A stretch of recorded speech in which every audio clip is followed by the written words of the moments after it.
pembagian waktu itu penting sekali. Jangan semua dibebankan sama ibu. Pasangan juga perlu tektokan, saya jam 7 sudah harus ada di rumah dan itu Hmm. komitmennya dipegang penuh. Jadi setelah itu mulai sama-sama mengurus anak karena tentu saja anak itu adalah pilihan. Bisa saja kita tidak mau untuk anak ini hadir, tapi karena sudah terjadi, jadi memang kita perlu bertanggung jawab bersama-sama. Dan sebenarnya Mas, kalau saya itu lebih pro ketika anak dititip di daycare daripada anak Oh, dicarikan pengasuh. ya Karena ya. itu, pengasuh hanya sekedar mengasuh tanpa tahu edukasi apa nih yang tepat untuk anak yang usianya misalnya 2 tahun, pasti Hmm. beda dengan anak usia 4 tahun, dan sebagainya lagi. Jadi mending anak-anak yang usia balita dititipnya di daycare yang tentu saja terpercaya.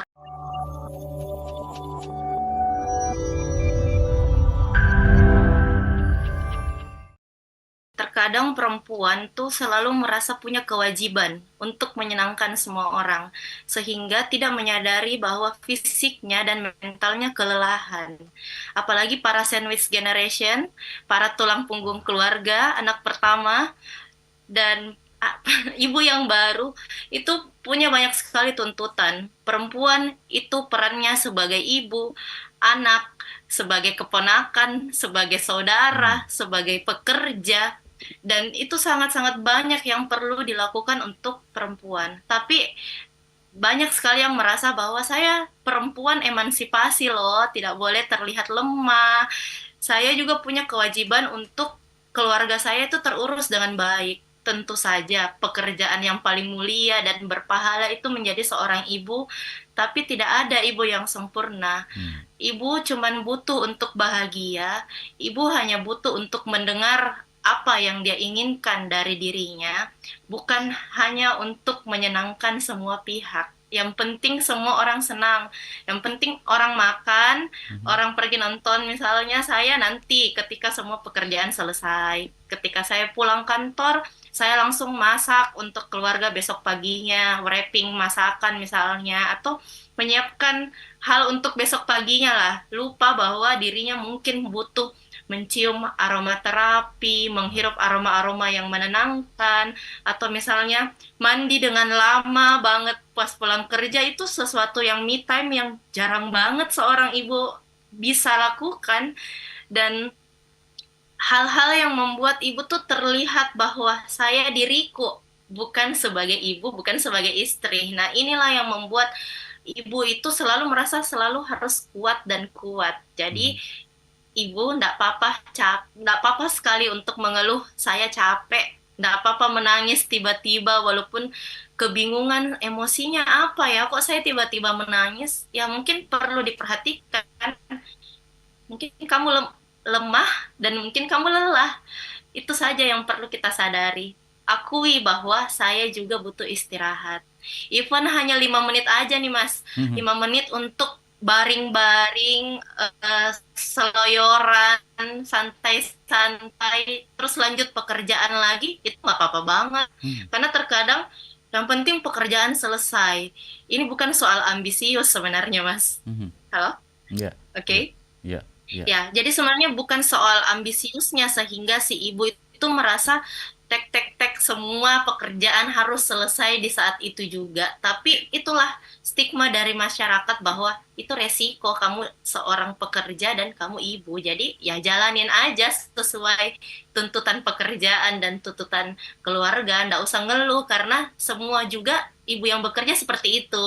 Jadi akhirnya si ibu takut takut ngeluh karena takut dijudge, akhirnya merasa selalu kuat, merasa selalu bisa Mhm. melakukan sesuatu kayak Mhm. gitu. Artinya Mbak Nina sebetulnya seorang ibu juga punya hak untuk apa ya, mengatakan tidak pada orang lain ketika dia butuh waktu untuk istirahat, ketika dia butuh Benar, waktu me time. Boleh, betul, boleh ya.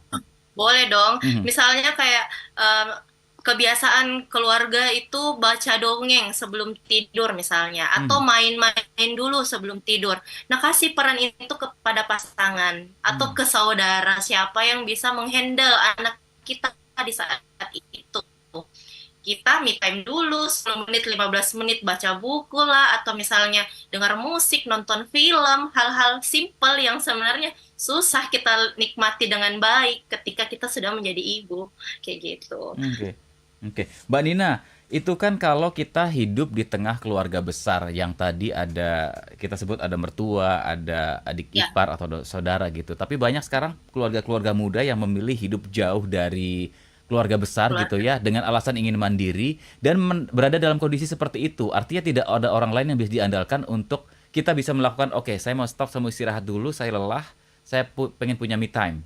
Nah, apa yang harus dilakukan sementara mungkin pekerjaan rumah menumpuk, anak nangis minta susu, anak nangis minta makan, gitu ya. Sementara mungkin suami atau pasangan yang belum pulang gitu. Ini bagaimana? Apakah ada yang bisa dilakukan dalam kondisi seperti itu, Mbak Nina? Kita kembalikan lagi komunikasi dan komitmen dengan pasangan. Pembagian waktu itu penting sekali, jangan semua dibebankan sama ibu. Pasangan juga perlu tektokan, saya jam 7 sudah harus ada di rumah, dan itu Hmm. komitmennya dipegang penuh. Jadi setelah itu mulai sama-sama mengurus anak, karena tentu saja anak itu adalah pilihan. Bisa saja kita tidak mau untuk anak ini hadir, tapi karena sudah terjadi, jadi memang kita perlu bertanggung jawab bersama-sama. Dan sebenarnya Mas, kalau saya itu lebih pro ketika anak dititip di daycare daripada anak Oh, dicarikan pengasuh.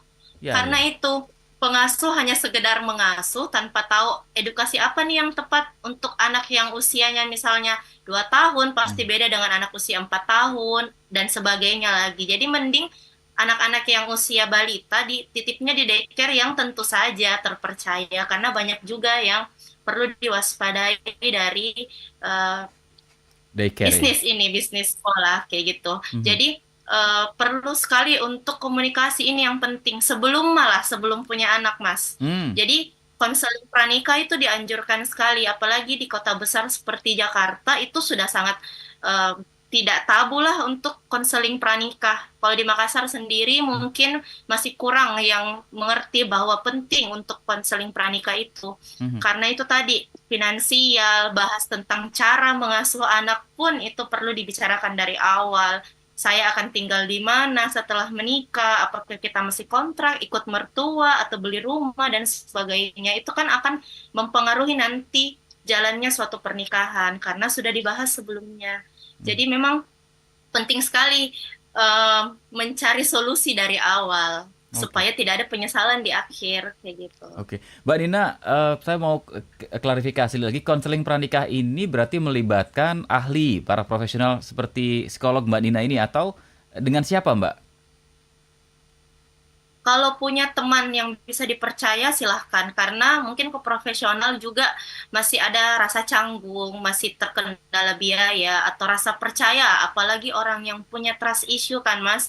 Trust Mhm. issue pun muncul itu dari pengalaman-pengalaman buruk di masa lalu. Nah, itulah yang membuat dia mengalami benteng yang tinggi. Dia bangun benteng yang tinggi untuk dirinya. Jadi sulit percaya sama orang lain atau profesional. Jadi kalau memang bisa, silahkan cari orang yang bisa dipercaya. Kalaupun tidak bisa, silahkan menulis. Itu art terapi namanya, Mas. Jadi Mhm. tulis apa yang dirasakan, journaling, Mhm. singkat atau bisa juga diary. Terus habis itu diremas aja, jadi emosinya keluar. Oh, oke. Iya, atau seperti tisu, ada tisu, kita robek-robek aja tisunya. Jadi emosinya yang sedikit negatif, sedih, marah, kecewa itu keluar, tapi Mhm. dengan cara yang positif. Kita tidak sakiti orang lain, Mhm. Mhm. kita tidak menyakiti diri sendiri, dan merusak barang. Itu sebenarnya yang penting dari proses marah. Jadi Mhm. marah boleh, tapi tentu saja perlu dikelola.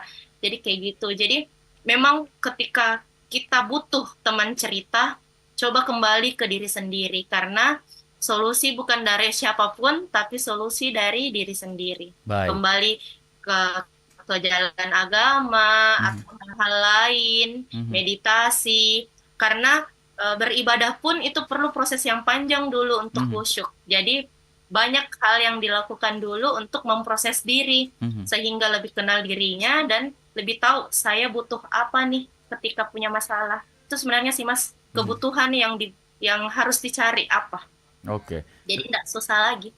Rilisnya dengan olahraga boleh ya Mbak, melampiaskannya dengan Boleh, tinju samsak gitu boleh ya, dengan boxing boleh, gitu. boleh dari sepak bola juga kan kita tendang Boleh, bola tuh jauh, betul keras betul. kayak gitu bisa tinju samsak boleh.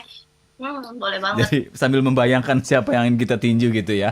Oke, Iya bisa, nggak apa-apa bisa. kan nggak nyakitin orang. Sehat juga kan untuk badan, baik. Betul. Oke,